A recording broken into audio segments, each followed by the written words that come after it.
Well, beautiful people out there. I'm here once again to be connected with you guys. So, this is the daily schedule. This is the daily routine, or this is the daily plan that I am following with. And I feel really very blessed and very much fortunate to be connected with you, all beautiful people out there. So, without any further ado, I am here to share the ideas, to share the opinions, and definitely to share the beautiful emotion and sentiments with you all guys around the universe, wherever you are right now, staying and doing whatever religion you are following, or the caste, or the creeds you fall under. It doesn't matter. What it does matter is the heart of humanism, heart of compassion, and definitely the heart of love, and the love of affection so far. So I am as a motivational speaker, lifeline coach, lifeline champion, and definitely blogger, YouTuber, lifeline supporter, champion is here to encourage you all guys that life is beautiful. Definitely, there is no doubt, and life is so short and so uncertain as well. So I'm here to be connected, not just with the words that I'm using right now, but what I have my strong conviction and what I have my strong commitment to be connected and to establish the bond of universal, universal love, universal relationship with all the people of the whole universe out there. So, beautiful people, if you are the audiences, or let's say if you are the listeners, the viewers from the earlier phase, from the earlier part of my this program, that I'm conducting different sort of different varieties of program over here under the head the Pavi. So but today what I have selected is the reading session, because what I have a strong belief system is that the more you give your precious time, the more you gonna increase the level of your understanding, level of your comprehension, level of your the vision, the mentality of observing in any topic that you wanna plans, you wanna penetrate, right? So I am as a motivational speaker and lifeline coach is following the book featuring a new introduction by the author becoming Michelle Obama, and she is definitely the first lady. There is no doubt, and this book that I'm holding right now is so inspiring and so adorable and so beautiful to impart the knowledge of becoming ourselves, becoming yourselves, becoming becoming the authentic of ourselves, right? So I am as a voracious reader, I am as a beautiful conductor, beautiful host, right now is going to read it loud, the book that is definitely written by the author Michelle Obama. And this book is very much, this book is very much inspiring, very much, encouraging piece, masterpiece to all the readers who are genuinely want to contribute their time in reading such a book. Definitely, this book has left the immense gravity on the life of the readers who have given their prominent time to go through with and understand the reading between the lines. Okay, so there is no doubt, if you contribute your time, if you give your precious time, then definitely you are there to learn much, grab the ample opportunity that are in this book. So without any further ado, I'm here to read it out the lines that are here to inspire you and make you so much satisfied and so much grateful going through these lines. Definitely, this book is very much concerned with the struggles that Michelle Obama, the First Lady, and at the same time Barack Obama, the president, the former president of the United States, how they, gone through with the difficulties, with the struggles in their life, and how they are able to grab, able to be on that pinnacle of success. Okay, that are they are given a lot of procedures and so much, the lines of inspiration to all the people around the world. Okay, through the beautiful lines, the golden lines that I have to say, and we need to follow the struggles that the way in which Barack Obama and at the same time the First Lady Michelle Obama have had and will be following so far. And this is the chorus, how from a simple layman to the strongest and the powerful portionality of the whole universe, of that very position, that designation of being president and being first lady, have contributed so far. So I think I should not explain it much with my words, but I want to go with the lines that is given over here. Okay. Today I'm going to read it loud from the page number 358, and it's, yeah, definitely it's the memoir, and there have been given the description about their difficult situation to the comfortable situation. And there is no doubt, if you contribute to your time of struggle, then definitely that will gonna pays off. If you are walking, if you are heading in the path of in the path of authenticity, or in the path of originality. Okay, generally steered clear of the public appearances, always made her way down to the stage floor anytime music was playing. We also added celebration of dance and other arts to the mix, bringing in emerging artists to showcase New York. In 2009, we had put on the first ever White House poetry and spoken word evil listening as a young composer named Lin Manuel Miranda stood up and astonished everyone with a piece from a project he was just beginning to put together, describing it as a concept album about the life of someone I think embodies hip hop Treasury Secretary Alexander Hamilton. I remember shaking his hand and saying, "Hey, good luck with the Hamilton thing."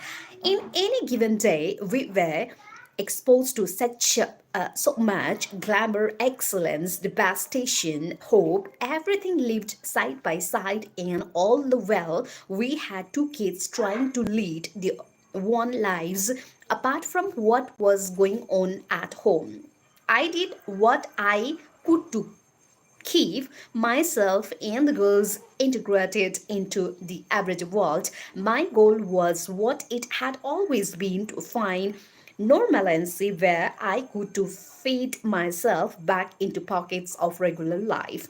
During social and lacrosse seasons, I went to many of Sassa's and Malia's home games, taking my place on the sidelines alongside all the parents, politely toning down anyone who asked to take a photo, though I was always happy to make small talk. After Maria started tennis, I mostly watched her matches through the window of a secret service vehicle parked discreetly near the courts, not wanting to create the distraction only when it was overwood. I emerged to give her a hug. With Barack, we owed all but given. We had but given up to the normalcy or there being any chance of lightness in his moments. To create a distraction only when it was over, I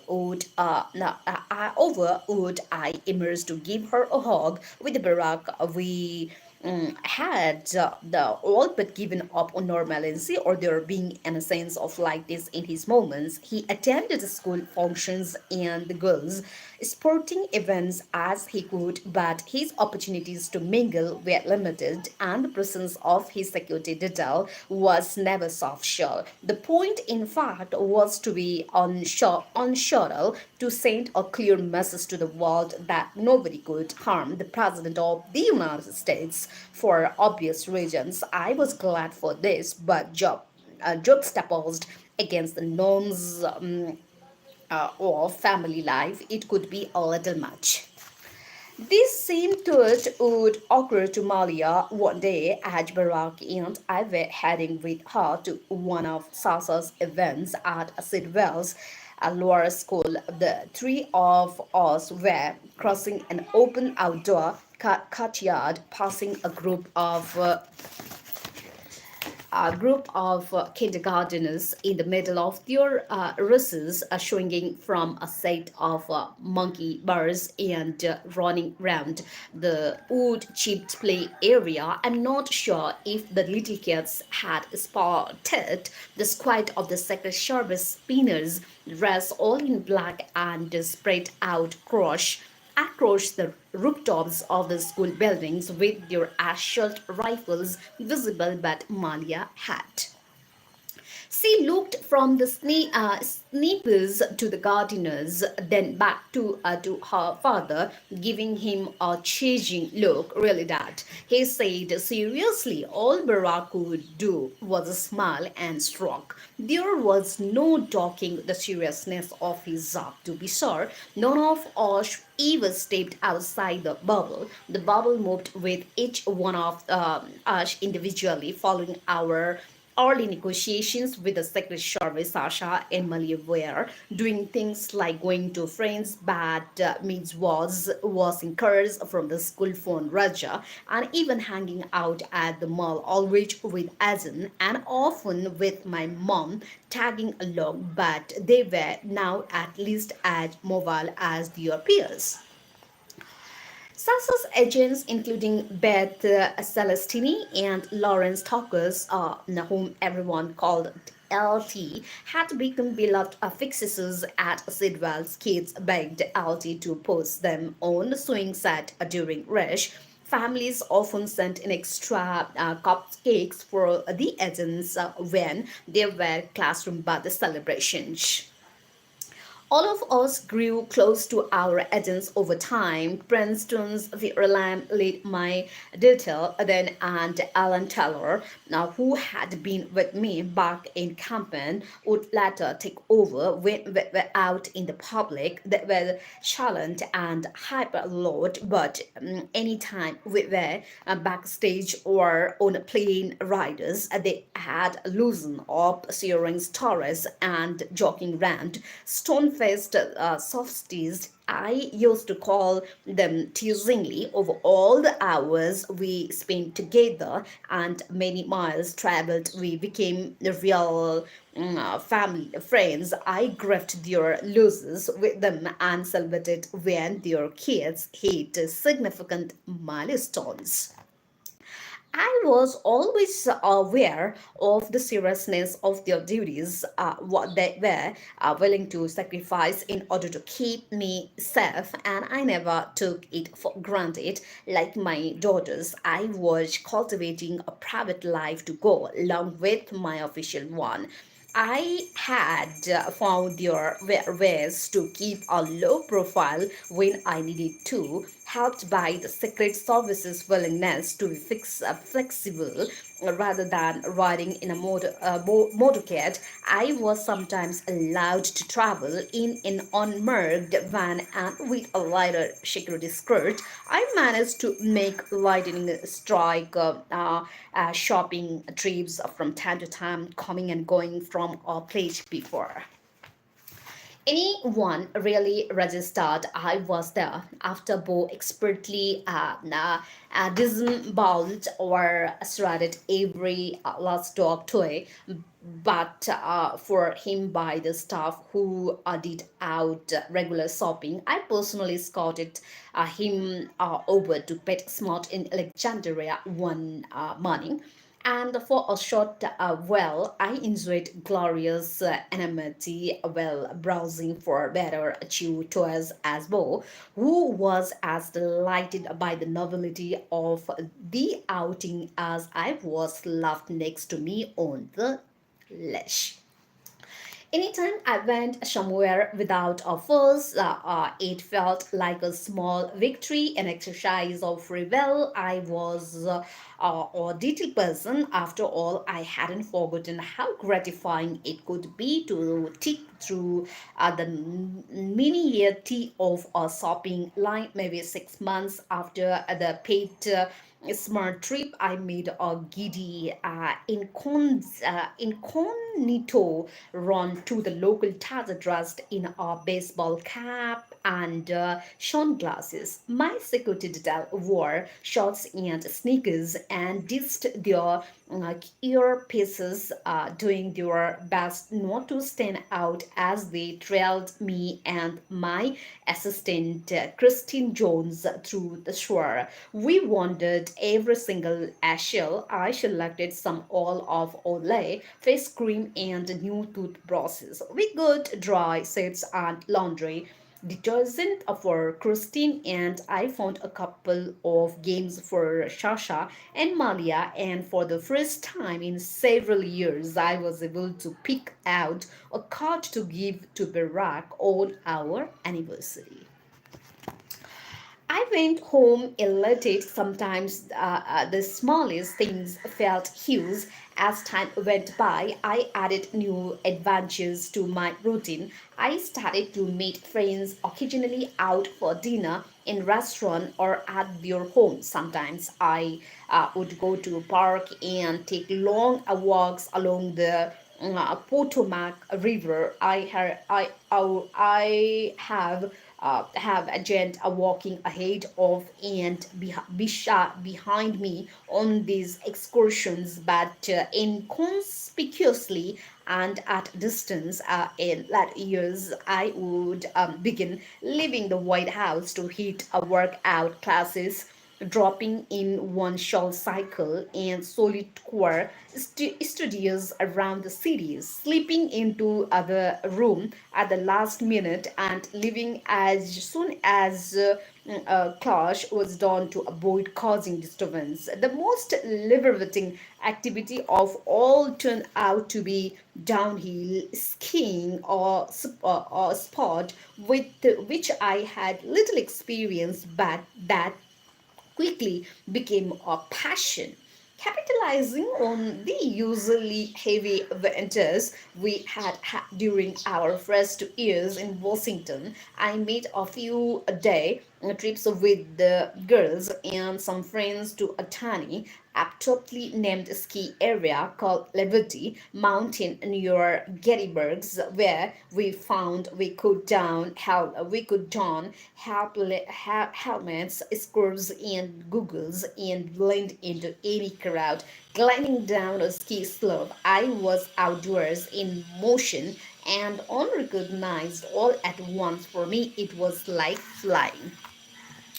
The blending mattered. The blending, in fact, was everything. A way to feel like myself, to remain Michelle Robinson from the outside inside this larger sweep of history. I knit my old life into my new one, my private concerns into my public work in DC.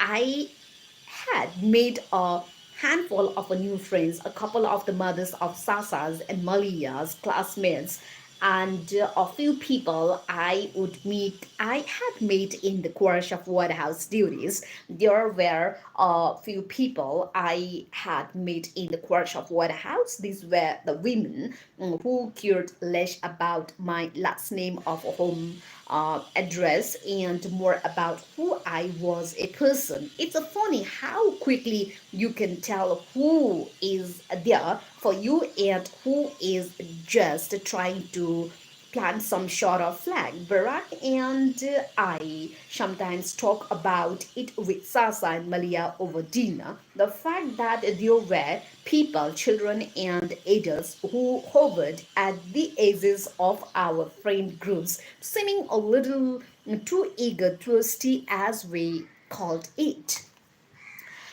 I had learned many years earlier to hold my true friends close. I was still deeply connected to the groups of the women who had started gathering for Saturday play dates years earlier, back in our Dapper Bag days in Chicago when our children blissfully paced forth from the high chairs, and all of us were so tired we wanted to weep. There were the friends who had held me together, dropping off groceries when I was too busy to shop, picking up the girls for ballet when I was behind on the work or just needing a break. A number of them had hoped places to join me for unglamorous stops on the camping trail, giving me emotional ballast when I needed it most. Friendships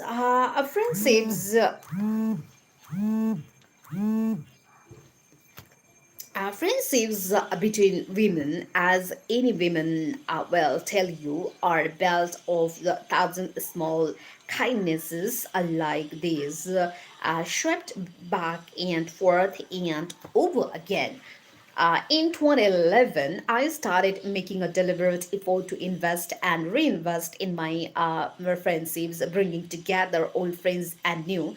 Every a few months, I invited 12 or so of my closest friends to join me for a weekend at Camp David and now when I would say summer camp, like a presidential retreat that sits about 60 miles outside Washington in the mountains of northern Maryland. I started referring to these gatherings as boot camp in part because I did admittedly force everyone to work out with me several times a day. I also at one point tried to ban wine and snacks. Through this got swiftly shot down, but more importantly because I like the idea of being rigorous about friendship. My friends tend to be accomplished, overcommitted people. Many of them with the busy family lives and heavy duty jobs. I understood it wasn't always easy for them to get away, but this was a part of this point. We were also so used to sacrificing for our kids, our spouses, and our work. I had learned through my years of trying to find balance in my life that it was okay to flip those priorities and occur only for ourselves once in a while. I was more than happy to wave this banner on the behalf of my friends, so create the reason and the power of tradition for a whole bunch of women to turn to kids, spouses, and colleagues and say, sorry, folks, I'm doing this for me. Bootcamp weekends became a way for us to take shelter, connect, and rituals. We stayed in cozy wood paneled cabins surrounded by forest, buzzed around in golf carts and road bikes. We played dodgeball and did the burpees and dogs. I sometimes invited a few young staffers along, and it was a trippy over the years to see Susan Sear in her late 60s, a spider crawling across the floor next to Mackenzie Smith, my 20 something sailor who had been a qualities a soccer player. We had healthy meals cooked by the White House saves. We ran through drills overseen by my trainer, Colonel, and several baby-faced naval staffers who called us well, ma'am. We got a lot of exercise and talked and talked and talked. We pulled our thoughts and experiences over offering advice or funny stories are sometimes just the assurance that whoever was spilling for gods in a given moment wasn't the only way able to have a teenager who was acting out or bosh she could not stand. Often we steadied on another just by listening and saying goodbye. At the end of each weekend, we vowed we would do it all again soon.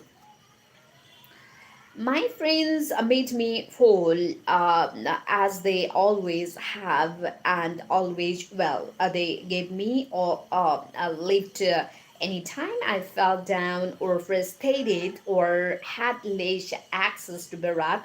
They grounded me when I felt the pressures of being just having everything from my choice of nail polish color to the size of my hips dissected and discussed publicly, and they helped me write out the big unsettling waves that sometimes hit without notice. On the first Sunday in May 2011, I went to dinner with the two friends at a restaurant downtown, leaving Barack and my mother in the chairs of the girls at home. This weekend had seemed especially busy. Barack had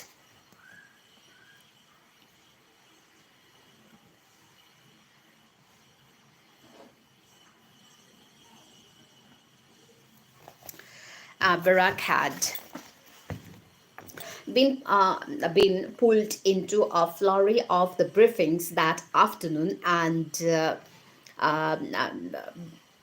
now, we had spent Saturday evening at the White House Correspondents' Dinner, where in his speech Barack made a few pointed jokes about Donald Trump's celebrity apprentice career and his virtue theories. I couldn't see him from my seat, but Trump had been in attendance during Barack's monologue. News cameras zeroed in on him, stone-faced and stiffing. For us, Sunday nights tended to be quiet and free. The girls were unusually tired after a weekend of sports and socializing, and Barack, if he was lucky, could sometimes squeeze in a daytime a round of golf on the course at Andrews Air Force Base, which left more relaxed. That night, after catching up with my friends, I Arrived home around 10, greeted at the door by an usher as always was. Already I could tell something was going on, sensing a different from normal level of activity on the ground floor of the White House. I asked the usher if he knew where the president was. I believe he is office tours, ma'am, he said, getting ready to address the nation. This is how I realized that it had finally happened. I knew it was coming, but I hadn't known exactly how it would play out. He had spent the last 2 days trying to act completely normal, pretending I didn't know that something dangerous and important was about to take place. After months of a high level intelligence gathering and weeks of meticulous preparation, after security briefings and risk assessment and a final tense decisions, 7,000 miles from the White House and under cover of the darkness and lightings of U.S. Navy, SEALs had stormed a mysterious compound in Abbottabad, Pakistan, looking for Osama bin Laden. Barack was coming out of our bedroom as I walked down the hill in the residence. He was dressed in a suit and a tie and seemed thoroughly jacked up on adrenaline. He had been try carrying the passage of these decisions for months. We got him, he said, and no one got hurt. We heard Osama bin Laden had been killed. No American lives had been lost. Barack had taken an enormous risk, one that could have cost him his presidency, and it had all gone okay. The news was already traveling across the world. People were clogging the streets around the White House, spilling out of the restaurants, hotels, and apartment buildings, filling the night air with the celebratory sounds. The sound of it grew so loud and jubilant it roused Malia from sleep in her bedroom, a devil, even through the ballistic glass windows meant to shout everything out. That night there was no inside or outside anywhere. In the cities across the countries, people had taken to the streets, clearly drawn by an impulsive to be close to others, linked not just by patriotism but by the communal grief that had been born on 9th 11 and the years of the wars that we had been attacked again. I thought about every military base I had ever visited, all those soldiers working to recover from their wounds, the many people who had sent family members to a faraway place in the name of protecting our country, the thousands of the children who had lost a parent on that terrible sad day. There was no restoring any one of those losses.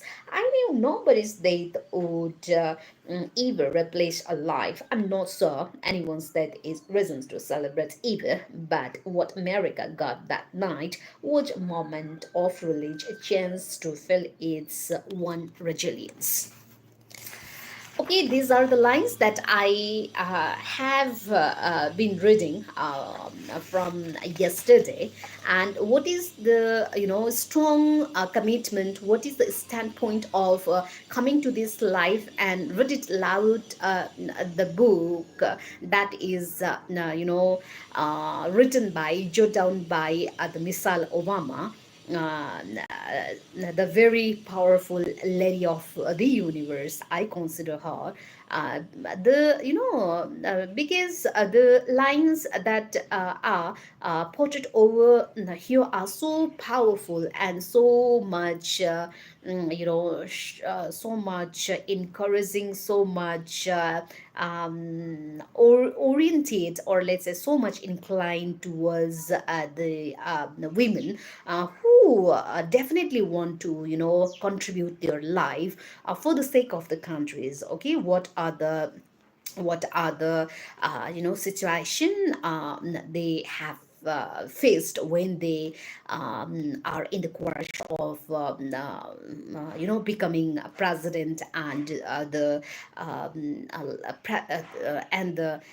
first lady of USA. Okay, it is very inspiring and it is very empowering book who have left the benchmark to the women who definitely want to contribute their life for the sake of sustainable development of not only for their life, for the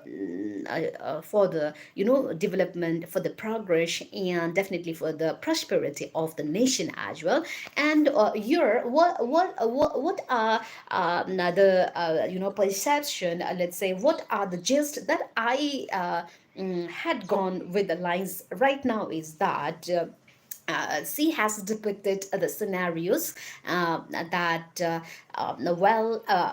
becoming, or let's say well forwarding ourselves, or well heading towards the path of success. We need to have that sort of capacity, that sort of strength, that sort of amiable nature of gathering the beautiful friends who are inside of ours, okay, in support of ours, that she did so far. And she has also depicted the some sort of nature of Donald Trump, who is also the one of the nominees, let's say the presidential member of the 2025 right now, has been also depicted his nature, how Donald Trump, he actually, I might not be right to say conspire about against the Barack Obama, and how he played the card of conspiracy to say that Barack Obama is not exactly born in USA. That sort of scenarios are also depicted over here by a lady, Michelle Obama over here. And at the same time, here is also depiction, or here is also the beautiful picture of the assassination, or let's say the encounter of Bin Laden, because what American people, or what America have a strong belief, or what they always in the position to position is that the Holocaust of 2011 9 September is caused by Osama bin Laden. And here is also the depiction of death of Osama bin Laden. Okay, these are the some of the just some of the ideas, some of the lines that are depicted over here, and I simply read it out. And when I got the full time, or let's say when I suppose, when I think, when I have full that sort of vibe to review these books, then definitely I will gonna review for you all guys. But this is some of the lines that I have read it out loud right now. Thank you for supporting me, and thank you so much for being with me. And the vibes that you people are giving me right now is so precious and so much exciting to inhale with. Thank you so much for waiting me, for staying with me, and giving your passes this level, up to this level. Okay, thank you so much.